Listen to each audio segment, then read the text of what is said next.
Hello বন্ধুরা, finally দেখো নামার সময় হয়ে গেছে।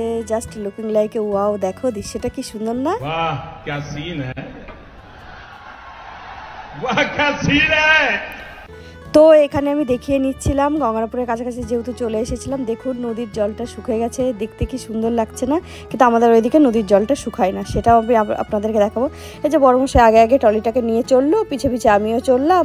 আর সূর্য ওই টাইমটাতে ডুবে যাচ্ছিলো, দেখতে কি সুন্দর লাগছিলো, যার জন্য আমি কন্টিনিউয়াসলি ভিডিওটা করেই যাচ্ছিলাম। আর এটা হচ্ছে গঙ্গারামপুর একটা বিখ্যাত জায়গা। এখানে মানে অনেকেই নামে, অনেকে এখান থেকে যায়। তো গঙ্গারামপুর আমরা নেমে যাচ্ছি, অনেকেই এই জায়গাটা চিনে থাকবে। আর গঙ্গারামপুর থেকে যারা যারা ভিডিওটা দেখছো তারা অবশ্যই লাইক, শেয়ার, কমেন্ট এবং সাবস্ক্রাইব করে দেবেন আমার চ্যানেলটাকে। তো আমি দেখিয়েও দিলাম এটা গঙ্গারামপুর। তারপরে আমি এখান থেকে ধীরে ধীরে চলে গেলাম। দেখুন কত লোক দেখছে, যেহেতু আমি ক্যামেরা অন করেছিলাম বলে আমার তো একটু লজ্জা লাগছিলো, যেহেতু আমি ফার্স্ট টাইম এখানে ক্যামেরা নিয়ে অন করে যাচ্ছিলাম। তো বড়মশাই আগে আগে যাচ্ছিলো, তো আমাকে বলছিল যে কিভাবে কি ক্যামেরা করতে হবে কি না করতে হবে সেটা বলে দিচ্ছিল। আমি আস্তে আস্তে সেই লেভেলেই করছিলাম। তো ধীরে ধীরে যেতে পাশের ট্রেনটাও ছেড়ে দিল, সেটাও আমাকে একটু বড়মশাই বললে ক্লিপটা নিয়ে নাও, তাও আমি নিচ্ছিলাম। তো বারবারই দেখছিলাম যে এনারা আমার ভিডিওর সামনে চলে আসছিল, তো কারা তাও আমি রিপিট করে দেখিয়ে দিচ্ছি। তো ট্রেনটা চলে গেল, আমি টাটা বাই বাই করে দিলাম। তো ট্রেনের একটা কাকু ছিল, তাকেও টাটা করে দিলাম। তো কাকু শুধু দেখলে হবে, ভিডিও দেখলে সাবস্ক্রাইব আবার দেখতে পাবে। তো আমি যখন ভয়েস ওভার দিচ্ছিলাম তখন আমি লক্ষ্য করলাম, ভিডিওটা যখন আমি এডিট করছিলাম তার আগে তো বুঝতে পারিনি, সবাই তাকিয়ে দেখছিল। বেশ ব্যাপারটা একটু মানে অড লাগছিল, বাট ব্যাপারটা ওভারঅল ভালোই লাগছিল। টাটা।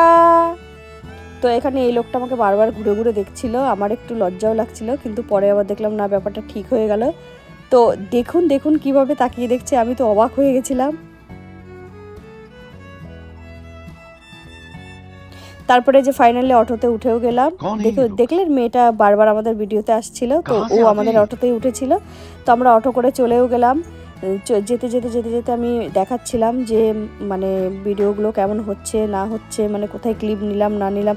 এখানে অটোওয়ালাগুলো ওয়েট করছিল যে আরও কয়েকজনকে নেবে। তারপরে ফাইনালি তো আমি আমার হাজব্যান্ড উঠেও গেলাম। তো এটা গঙ্গারামপুরের বাস স্ট্যান্ড। এটা একটা ফেমাস জায়গা, লোকেশনটা জাস্ট ওয়াও, দেখুন কত সুন্দর করেছে। এখন গঙ্গারামপুর অনেক উন্নত হয়েছে। তো যারা গঙ্গারামপুর থেকে আছো আমার চ্যানেলটাকে অবশ্যই সাবস্ক্রাইব করে দেবে। তো তোমাদের জায়গায় এসে যখন ভিডিওগুলো করছি, আমার ব্লগে তোমাদের জায়গাটা দেখছো, তোমাদেরই অবশ্য গর্ব হচ্ছে, তাই না?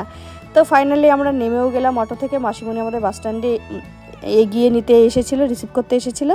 তো আমরা অটো থেকে নেমে ভাড়া মিটিয়ে দিয়ে যে মাসিমণির সাথে অটো করে মাসিমণিদের বাড়িতে যাচ্ছিলাম। মাসিমণিকেও তুলে নিলাম। মাসিমণি খুবই লজ্জা পাচ্ছিল, ফার্স্ট টাইম আমার মাসিমণি, মাই ডার্লিং মাই সুইটহার্ট। তো আমাদের একটু নিজেদেরকেও দেখিয়ে নিলাম। তো দেখতে থাকো, মাসিমণিদের বাড়িতে যাচ্ছি।